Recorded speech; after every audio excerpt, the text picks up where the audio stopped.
Hey, thanks for checking back in here to the Handgun Combatives Facebook page. As I've told you in the past, we're going to try to put relevant material on here regularly.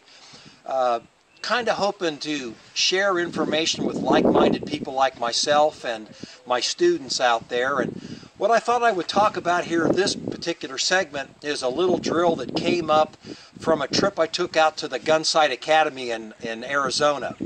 Now, Gunsite is probably the most famous and certainly the longest lasting public shooting school in the world, and it's a place that I like to go to regularly, so if you ever get the chance to go out there, do so. The drill I'm going to talk to you about, I call the Gunsite drill, not because it's Gunsite doctrine, but because it kind of came out of an incident that happened at Gunsite. I was out there for a gun rider event, and the company that sponsored us out there was showing us a new line of products, holsters and magazine pouches, and the Smith & Wesson M&P pistol was being showcased. And one of the drill they had us doing was merely shooting at these turning targets. And the Gunsite target is a camouflage silhouette with an 8-inch circle. And the goal when the targets turned was that you had 4 seconds to draw, shoot 2 rounds at one target, 2 rounds at another target, getting your hits inside that 8-inch area. I didn't have a lot of difficulty doing that, and I made the comment to one of the Gunsite instructors that, you know, you could almost put a reload in there. Well, one of the other riders kind of challenged me and said, I'd kind of like to see you do that, Dave. And so, being the individual that I am and not being able to back off of a challenge, I went ahead and did it. So, shot 2, reloaded, shot 2, and I came to realize that it was a pretty good drill to practice essential skills. The draw, you know, recoil control, trigger control, doing a reload, and then transferring to another target. Kind of like a compressed version of the El Presidente.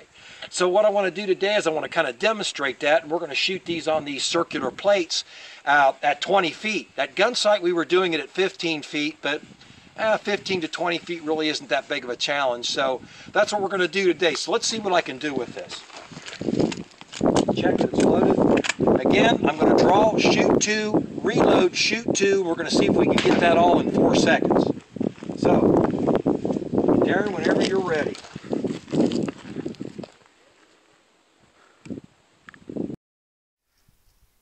Are you ready? Yep.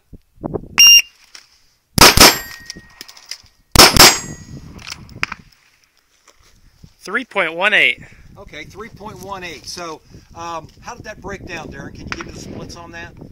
Looks like your first shot was 1.20. Okay, so 1.2 draw. 0.19 on your second shot. Okay, 0.19 from shot to shot. And then a 1.58 split. 158 on the reload. And 0.21 on the fourth shot.